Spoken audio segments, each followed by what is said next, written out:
महंगाई, बेरोजगारी, भ्रष्टाचार, ये 3 मुद्दा हैं या नहीं है? अजय सिंह जी अपना चुनावी दौड़ में हैं। अखबारन में खूब नाम आ रहा है कि लोकसभा के प्रबल दावेदार रीवा से अपना है। क्या माना जाए, अजय सिंह तैयार हैं दावेदार के रूप में? गिरीश गौतम जी से नज़दीकी है और उप मुख्यमंत्री जी से नाराजगी है, या वे कुछ है विषय वस्तु अपना कल के कहा अपना के सोच ही है कि युवा नेतृत्व के बाद भाजपा हमेशा करे थी। भारत एक युवा देश है, 70% आबादी युवन के है, और जब युवा का नेतृत्व दे के बात यावत थी तो का लागत है अपना का कि थोड़ा मौका कम मिल रहा है, अब ज़्यादा मौका मिले चाहिए। अजय सिंह जी, सबसे बड़ा सवाल यह कि या जो चुनाव है, ये चुनाव के बैतरणी का पार करे खातिर सब उम्मीदवार तैयार हो रहे हैं। हर कार्यकर्ता कह रहा है कि हम हूँ इधर की उम्मीदवार है ना, हुआ उम्मीदवार या मोदी लहर में सवार होकर चुनावी बैतरणी पार करे चाहत है।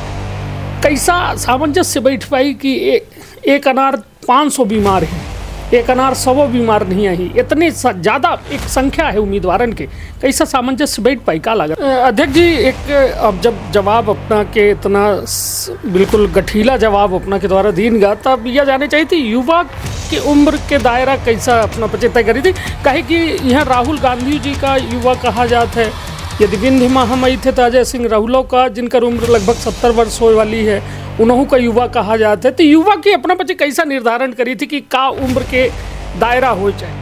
एक सवाल यह है कि राम मंदिर बनेगा, राम मंदिर का लेके बड़ा आश्वस्त थी भाजपा की हम इधर की 400 पार हो जाए, और दूसरी यह कि अभी ज्ञान बापी मस्जिद के जो केस में एक बड़ा जजमेंट आवा ब्यास जी के तहखाना जो रहा, वहाँ कोर्ट के द्वारा आज्ञा मिल गई कि पूजा पाठ की जाए इसका था। मथुरा के अब नंबर है, मतलब ये मैं सोशल मीडिया में पोस्ट चल रही है। का लागत है कि एक बड़ी खाई नहीं पैदा हो रही हिंदू और मुसलमानन के बीच में, और एकर आगे दुष्प्रभाव न पड़ी? कहे कि जो में माहौल सोशल मीडिया हो या अन्यत्र देखे जाएँ, बयानन में देखे जाएँ, चाहे असदुद्दीन ओवैसी के बयान हो या फिर अन्य लोगन के, तो का लागत है या राम मंदिर और मथुरा के मंदिर और काशी के मंदिर और एक कहे दूसरे कहे जो या हिंदू मुसलमान के बीच खाई बन रही है, ये पर अपना का कहा जी? एक विषय वस्तु हम जब रीवा के सियासत देखी थे तो यह अटल कुंज जो अपना के भारतीय जनता पार्टी कार्यालय है, उमा जब 4 साल से अपना आसीन है, अक्सर दुई धड़ा में यहाँ के भाजपा जो है बटा दिखा थे, हमेशा अपनों जो है क्रिटिसाइज़ किन जाई थे, अपनों के ऊपर आरोप प्रत्यारोप के दौर आबत हैं कि अपना कहो न कहो अंदर खाने कबो कबो उम्मीदवारन के विरोध में शामिल हुई थे। मतलब हम यह समझे चाहिए थे कि अपना यह में जब आरोप लागत है तब अपना के मनोभाव का हो। ऐसा बीते चुनाव में मतलब अपनों का लोग कहिन की दावेदार रहन, टिकट के दावेदार रहन, कोनो विधानसभा से अपनों की अपेक्षा रही कि बतौर कब तक दरी बिछाऊ हम कार्यकर्ता के रूप में, बड़ा एक लंबा कार्यकाल हो गया, लेकिन टिकट नहीं मिला तो अपना के नाराजगी कहो न कहो ये चुनाव में देखे।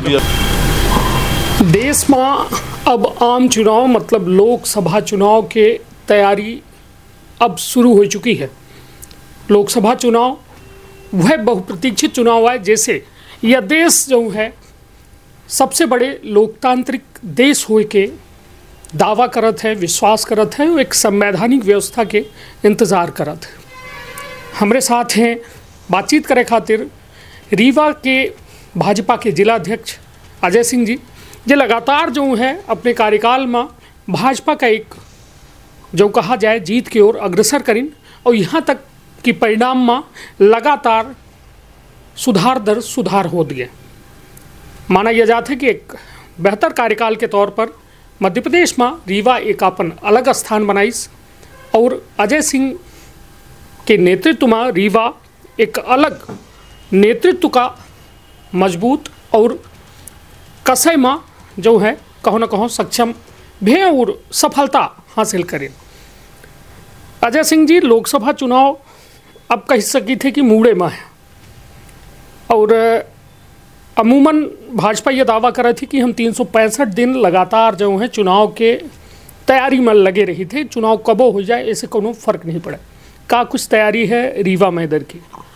पहली बात तो आपने जो कहा भाजपा दावा करती, भाजपा दावा नहीं करती है, भाजपा यथार्थ में काम करती है। भारतीय जनता पार्टी का कार्यकर्ता चाहे हमारा बूथ का कार्यकर्ता हो, चाहे मंडल का, जिले का, प्रदेश का या राष्ट्रीय नेतृत्व हो, हम 12 महीने 365 दिन 24 घंटे जनता के बीच में रहते हैं, उनके सुख दुख में रहते हैं। अपने जहां एक तरफ अपनी संगठनात्मक सुदृढ़ता भी करते हैं, उसके साथ ही जन सरोकार से भी हमारा नाता रहता है, चाहे सरकार की योजनाओं के माध्यम से हो, लोगों के गरीब कल्याण का मामला हो, संगठन सुदृढ़ गाँव, इन सारे विषयों को लेकर हम सतत लोगों के संपर्क में रहते हैं। तो निश्चित तौर पर जब हम सतत संपर्क में रहते हैं, सतत हमारा कार्यकर्ता सक्रिय रहता है, तो कभी भी चुनाव आए हम उसके लिए तैयार रहते हैं। निश्चित तौर पर अप्रैल मई में चुनाव होने वाला है और राजनीतिक दल के नाते जैसा हमने कहा, तैयारी तो हमेशा रहती है, हमारी पूरी तैयारी है। और जिस तरह से देश के अंदर आज जो परिस्थितियां हैं, पिछले 5 सालों में जो ऐतिहासिक कार्य माननीय नरेंद्र मोदी जी के द्वितीय कार्यकाल में हुए, हमको लगता है आज़ादी के बाद से इतने ऐतिहासिक काम कभी भी नहीं हुए। तो निश्चित तौर पर हमारा कार्यकर्ता तैयार है, हमारे पदाधिकारी, हमारे नेता तैयार हैं और हम भारी बहुमत के साथ चुनाव जीतेंगे। अजय सिंह जी, सबसे बड़ा सवाल यह कि या जो चुनाव है, ये चुनाव के बैतरणी का पार करे खातिर सब उम्मीदवार तैयार हो रहे हैं। हर कार्यकर्ता कह रहा है कि हम हूँ इधर की उम्मीदवार है ना, हुआ उम्मीदवार या मोदी लहर में सवार होकर चुनावी बैतरणी पार करे चाहत है। कैसा सामंजस्य बैठ पाई कि एक अनार 500 बीमार हैं, एक अनार 100 बीमार नहीं आई, इतने ज़्यादा एक संख्या है उम्मीदवारन के, कैसा सामंजस्य बैठ पाई, क्या लागत है? देखिए, इस मामले में तो मैं आपकी बात से पूर्णतः सहमत नहीं हूँ, बिल्कुल भी सहमत नहीं हूँ। भारतीय जनता पार्टी में कभी भी कोई दावेदार नहीं होता, कभी 100 अनार बीमार वाली बात नहीं होती है। भारतीय जनता पार्टी का प्रदेश नेतृत्व, केंद्रीय नेतृत्व जिसे भी तय करता, हम सब उसे मिलकर भारी बहुमत से चुनाव जिताते हैं और पुनः जिताएंगे। अजय सिंह जी, अपना चुनावी दौड़ में है, अखबारन में खूब नाम आ रहा है कि लोकसभा के प्रबल दावेदार रीवा से अपना है। क्या माना जाए, अजय सिंह तैयार हैं दावेदार के रूप में? जैसा कि मैंने आपको पहले ही कहा, भारतीय जनता पार्टी में कोई भी दावेदार नहीं होता और मैं तो बिल्कुल भी नहीं। जी, भारतीय जनता पार्टी के प्रदेश नेतृत्व ने, केंद्रीय नेतृत्व ने मुझे जो भी काम दिया है, अभी मुझे जिला अध्यक्ष के रूप में काम कर रहा हूं। विधानसभा चुनाव में जिस तरह से हमने ऐतिहासिक जीत दर्ज की, हमारा लक्ष्य है कि पार्टी जिसे भी प्रत्याशी बनाएगी उसे हम उससे भी ज़्यादा बहुमत के साथ एक ऐतिहासिक जीत रीवा के अंदर दिलाएं। इसी लक्ष्य के साथ हम काम कर रहे हैं। नहीं, यदि अपना का मौका मिला था तो तैयारी है। मैंने कहा ना, भारतीय जनता पार्टी ने मुझे जो भी काम जब भी दिया, उस काम को मैंने किया। पार्टी का जो आदेश होगा करूंगा। पर जहां तक दावेदारी की बात है, मैं बिल्कुल भी दावेदार नहीं हूं। मैं पार्टी का जिला अध्यक्ष हूं और जिला अध्यक्ष के नाते संगठन को मजबूत करना मेरा काम है।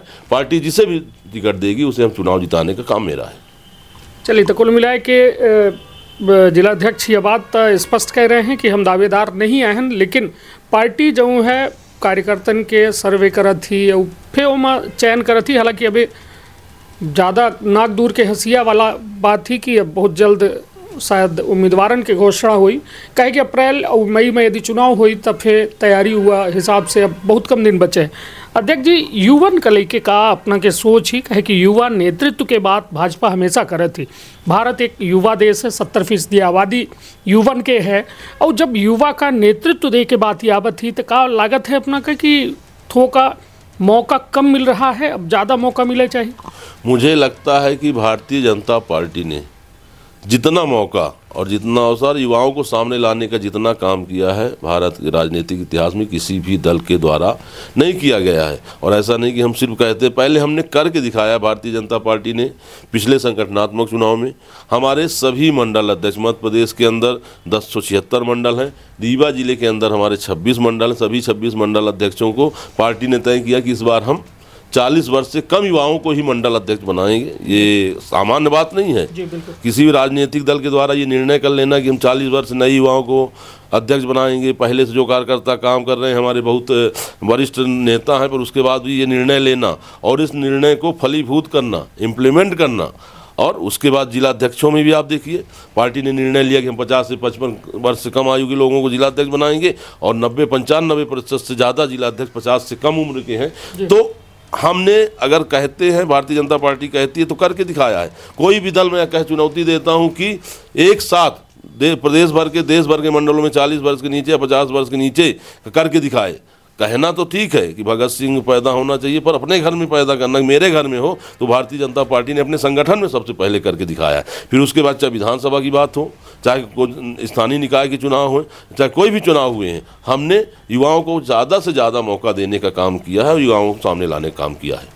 अध्यक्ष जी, एक अब जब जवाब अपना के इतना बिल्कुल गठीला जवाब अपना के द्वारा दीन गा, तब यह जाने चाहिए थी युवा के उम्र के दायरा कैसा अपना पचेता करी थी।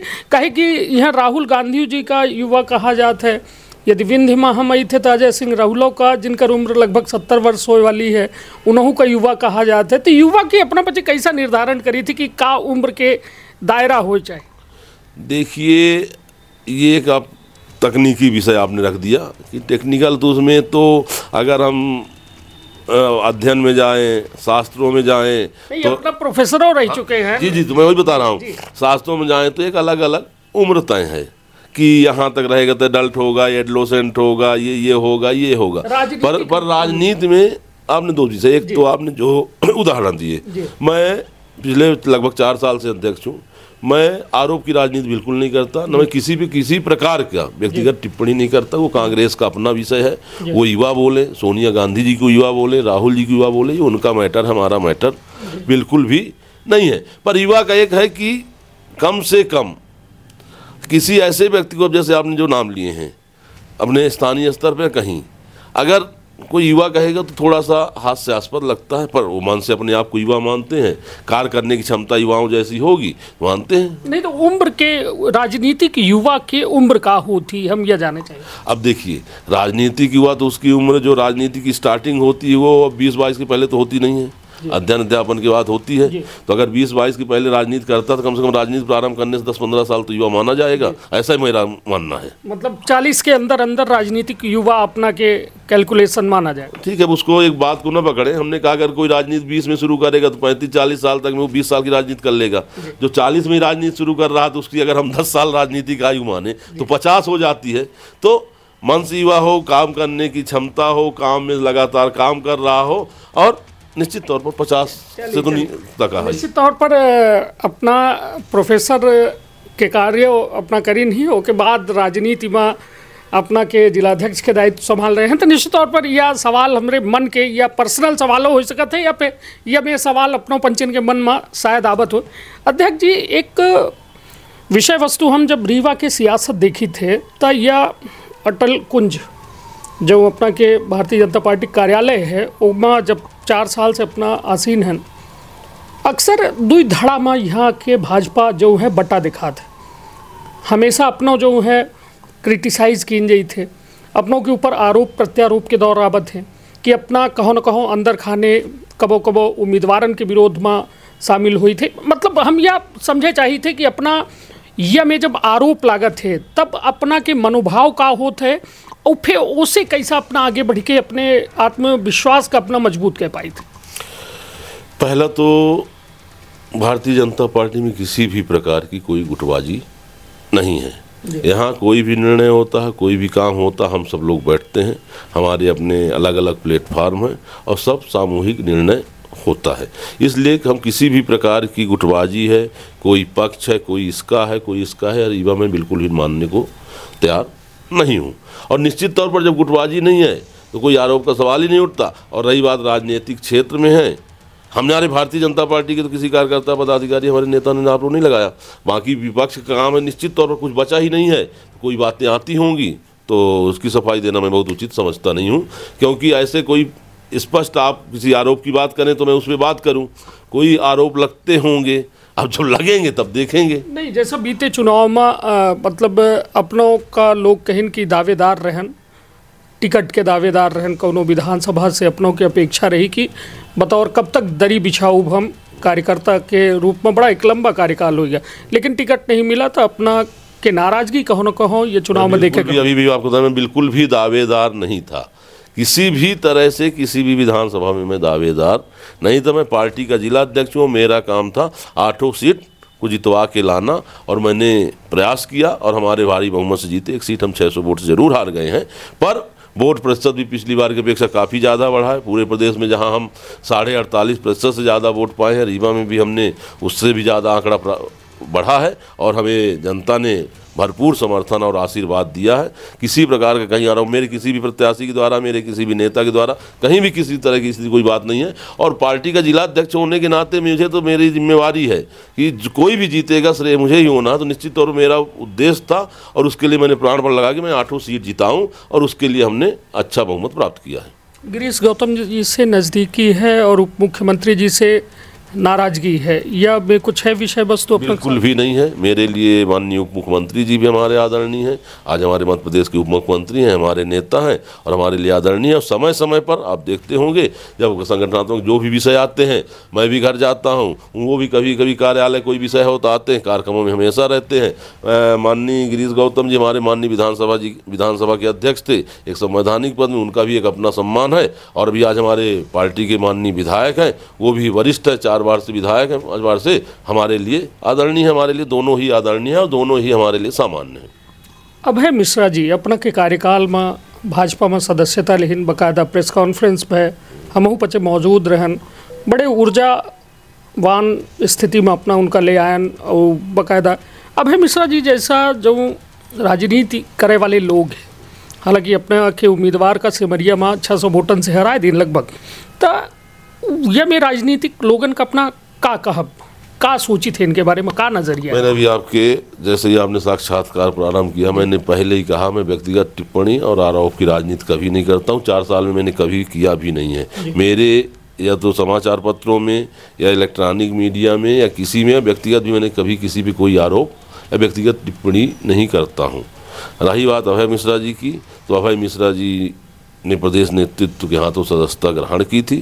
सदस्यता ग्रहण करने के बाद आए तो जो मेरा दायित्व है जिला अध्यक्ष का, अगर प्रदेश नेतृत्व का कोई निर्णय हुआ है उसको हम सिरोधार करते हैं, स्वीकार करते हैं और उसका स्वागत करते हैं। तो आपका ये जो विषय वो कैसे आए कैसे गए, इसका जवाब तो प्रदेश नेतृत्व ही मिलेगा, क्योंकि ज्वाइनिंग वहाँ से हुई थी। राजनीति में नैतिकता के कहो न कहो पतन या विषय वस्तु को देख के समझ में आवत है, या फिर नैतिक पतन हो रहा है कि मतलब लोग स्वार्थ खातिर जो है राजनीति करे चाहते? मतलब चाहे अभय मिश्रा जी के बारे में हम टिप्पणी नहीं करी लगा है ना, एक यदि देश के स्तर में देखी, प्रदेश के स्तर में देखी, तो लोग कहो न कहो अपने स्वार्थ बस जो है या राजनीति के एक नैतिक पतन कह रहे हैं। लागत है अपना कि नैतिक पतन हो रहा है राजनीतिक? अब ओवरऑल की बात करें तो कहीं ना कहीं थोड़ा बहुत मुझे भी ऐसा लगता है। पर अगर मैं जिस दल का जिला अध्यक्ष हूँ, भारतीय जनता पार्टी के बारे में बात करूँ तो भारतीय जनता पार्टी में हमारे सर्वोच्च नेतृत्व से लेकर हम लोगों को पहले ही दिन से ये बताया जाता है कि अगर हम यहाँ एक राष्ट्र पुनर्निर्माण के व्यापक लक्ष्य में अपना कुछ योगदान, और यहाँ जो भी भारतीय जनता पार्टी में कार्यकर्ता आता है वो कहीं ना कहीं उसके अंदर एक राष्ट्रवाद की सोच होती है।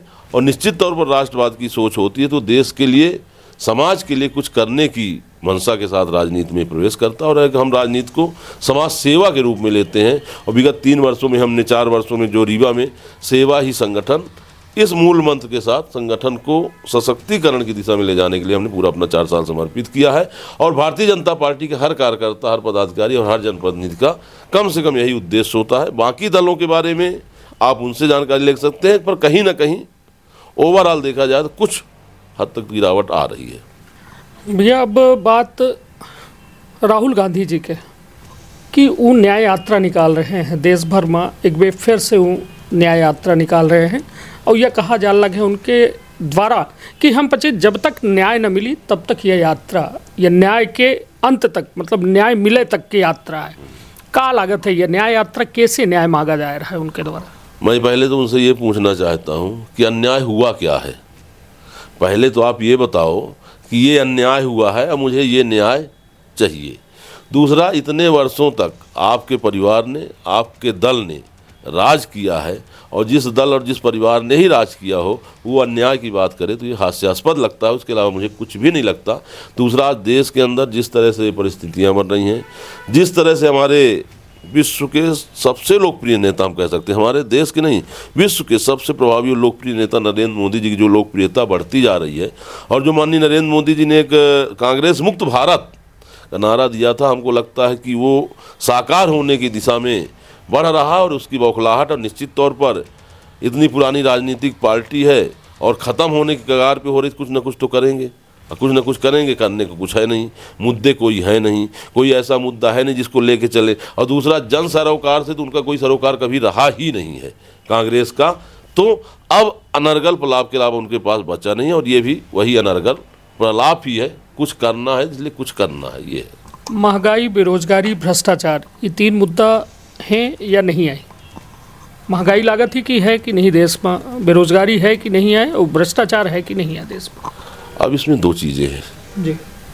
अगर आप इन 10 वर्षों की बात करते हैं या और शुरू से आज़ादी के बाद से बात करते हैं, तो अगर हम ओवरऑल की बात करें तो पहले के बेरोजगारी घटी है, रोजगार के अवसर मिले हैं। और रोजगार में एक चीज़ लोगों के मन में बड़ी स्पष्ट क्लियर होनी चाहिए, रोजगार का आशय सिर्फ शासकीय नियुक्तियों से नहीं है। रोजगार का आशय जीविकोपार्जन से है, घर परिवार का पालन करने से है, हमारे एक जीवन स्तर सुधरे इससे है। तो अगर आज स्टार्टअप स्टार्ट हो रहे हैं, नए नए उद्योग धंधे लग रहे हैं, छोटे उद्योग लग रहे हैं, छोटे व्यापार हो रहे हैं, तो ये भी तो रोजगार ही है। तो कहीं ना कहीं मुझे लगता है बेरोजगारी में कोई मुद्दा भी नहीं मानता। महंगाई, अब इतना विकास होगा, थोड़ी बहुत हो सकती, पर पहले की अपेक्षा तो पर महंगाई तो लोगों देखिए ना, जीवन स्तर भी तो सुधरा है, परचेजिंग कैपेसिटी भी बढ़ी है, आमदनी के सोर्स भी तो बढ़े हैं। अगर हम अपने रीवा की बात करें तो आज आप देखिए, अगर हम यहाँ जहाँ अटल कुंज में बैठे हैं, यहाँ से अपन चलें और ताहरा तक, इस सिर्फ एक रोड की हम बात कर रहे हैं। हमको नहीं लगता जो भोपाल, इंदौर और बड़े महानगरों में शोरूम हो सब रीवा में है। आखिर क्यों आ रहे हैं? क्यों आ रहे हैं? लोगों की आय बढ़ी है, कहीं ना कहीं खेती बढ़ी है, रोजगार के साधन बढ़े हैं, ये सारे बड़े लोगों की परचेजिंग पावर बढ़ी है, लोग परचेज कर रहे हैं। जब कोई चीज़ की मांग ज़्यादा बढ़ती, थोड़ी बहुत महंगाई तो होती है। चलिए, तो कुल मिला के बात लंबी हो रही है, लेकिन अब बरियत्ते मिले हैं, तब हमारा मन है कि अंतिम तक थोका पहुँचाए ली। अब आखिरी के ओर अपन यह चल रही है वार्तालाप। एक सवाल यह है कि राम मंदिर बनेगा, राम मंदिर का लेके बड़ा आश्वस्त थी भाजपा की हम इधर की 400 पार हो जाए, और दूसरी यह कि अभी ज्ञान वापी मस्जिद के जो केस में एक बड़ा जजमेंट आवा, व्यास जी के तहखाना जो रहा, वहाँ कोर्ट के द्वारा आज्ञा मिल गई कि पूजा पाठ की जा सकता है। मथुरा के अब नंबर है, मतलब ये मैं सोशल मीडिया में पोस्ट चल रही है। का लागत है कि एक बड़ी खाई नहीं पैदा हो रही हिंदू और मुसलमानन के बीच में, और एकर आगे दुष्प्रभाव न पड़ी? कहे कि जो में माहौल सोशल मीडिया हो या अन्यत्र देखे जाए, बयानन में देखे जाए, चाहे असदुद्दीन ओवैसी के बयान हो या फिर अन्य लोगन के, तो का लागत है या राम मंदिर और मथुरा के मंदिर और काशी के मंदिर और एक कहे दूसरे कहे जो या हिंदू मुसलमान के बीच खाई बन रही है, ये पर अपना का कहा? पहला तो देखिए, राम मंदिर कोई भाजपा का विषय या कि वोट का विषय या राम मंदिर के दम पे हम 400 पार, ये हमको नहीं लगता कि ये कोई विषय होना चाहिए। विषय ये होना चाहिए कि आज 496 वर्षों से देश के अंदर लोगों की एक आस्था का केंद्र था। देश के अंदर हर कोई, आपने उस दिन देखा होगा जिस दिन प्राण प्रतिष्ठा हो रही थी और जिस तरह से लोगों के आंख से आंसू बह रहे थे, कहीं ना कहीं हर हिंदुस्तानी, बहुत सारे, आपने सोशल मीडिया की बात की, बहुत सारे हमारे मुस्लिम भाई बहनों ने भी उसका स्वागत किया है कि राम मंदिर बनना ही चाहिए। तो 496 साल की एक लंबी इंतजार के बाद लोगों की जो एक जन आकांक्षा बन चुकी थी, जन भावना बन चुकी थी, और राम लला माने अपने घर लौटे, तो ये निश्चित तौर पर हर भारतवासी के लिए, जो भारतवासी है उसे मैं हिंदू मुस्लिम में नहीं बांटूंगा, जो भारतवासी, हर भारतवासी इससे खुश है कि 500 वर्षों के बाद रामलला अपने घर में आए, और निश्चित तौर पर ये खुशी की बात है। और इसके लिए मैं हर भारतवासी को बधाई भी देता हूँ, और इसके लिए हमें अपने देश की सरकार पर, माननीय प्रधानमंत्री पर गर्व भी है कि उनके समय में, ठीक है, माननीय न्यायालय ने किया पर अनुकूल प्रतिक्रिया ये हुआ, तो ये लोगों की जन आकांक्षा केंद्र है। हम कोई मस्जिद गिरा के अगर कहीं मंदिर बना हो तो वहाँ मस्जिद बनाने के भी पक्षधर हूँ मैं, पर अगर कोई मस्जिद गिरा के मंदिर बना है, तो अगर रामलला आए और माननीय सर्वोच्च न्यायालय ने निर्णय किया है, तो मुझे लगता है सर्वोच्च न्यायालय के निर्णय के बाद उसमें बहुत सारा कमेंट करने का विषय नहीं है। पर हाँ, जन आकांक्षा पूरी हुई है, जन भावना पूरी हुई है, उसका हम स्वागत करते हैं, हम सबके लिए बड़ी खुशी की बात है। रही बात खाई की, तो खाई का कोई विषय नहीं है, क्योंकि वर्तमान के अंदर जो आज सरकार है, तो अगर जहाँ आप राम मंदिर बना है, ऐसे सैकड़ों मुस्लिम भाई बहन ने उसका स्वागत किया है। तो अगर जहाँ हमारी सरकार सबका साथ, सबका विश्वास और सबके विकास के साथ काम कर रही है, तो हमने 3 तलाक पे भी काम किया है। मुस्लिम बहनों के ऊपर जो इतना बड़ा, मुझे नहीं लगता कि इससे बड़ा क्या मतलब शादी करके लाए और 2 घंटे बाद 3 तलाक तलाक तलाक तलाक। तो हमको लगता है कि मुस्लिम बहनों के लिए भी ये जितना बड़ा क्रांतिकारी परिवर्तन हुआ है, या अभी तो ये सिर्फ ऐसा नहीं कि हिंदू के लिए हो रहा, मुस्लिमों के लिए भी उतने ही काम हो रहे हैं, अन्य के लिए हो रहे हैं। सरकार की जो योजनाएं चल रही हैं, आज कोई भी योजना आप ले लीजिए, प्रधानमंत्री आवास ले लीजिए, आयुष्मान योजना ले लीजिए, कोई भी योजना लीजिए, तो क्या ऐसा कहीं है कि हिंदुओं के लिए है, या कि प्रधानमंत्री आवास उसमें लिखा हो कि केवल हिंदुओं के लिए, या आयुष्मान योजना में इलाज सिर्फ हिंदुओं का होगा, या जो भी है, क्या ऐसा है क्या? कहीं नहीं है। तो सबके लिए है, और जो जिसका है उसको वो मिलना चाहिए। इसलिए इसमें कोई खाई जैसी विषय नहीं है। हाँ, कुछ देश विरोधी ताकतें हैं, कुछ कम्युनिस्ट हैं, कुछ ऐसे लोग हैं जिनके पास अब कुछ नहीं बचा है, जो हमेशा से ही देश को तोड़कर देश विभाजन के लोगों का तुष्टीकरण की राजनीति करके अपनी रोटी सेक रहे थे, वो रोटी बंद हो रही है। तो इसके लिए कुछ लोग कहते हैं, और असदुद्दीन ओवैसी की जहाँ तक विषय है, तो मुझे तो लगता है कि असदुद्दीन ओवैसी की किसी भी बात पे गौर करना, सुनना, मुझे लगता है कि एक पागलपन के हद से भी बाहर है उनकी बातें।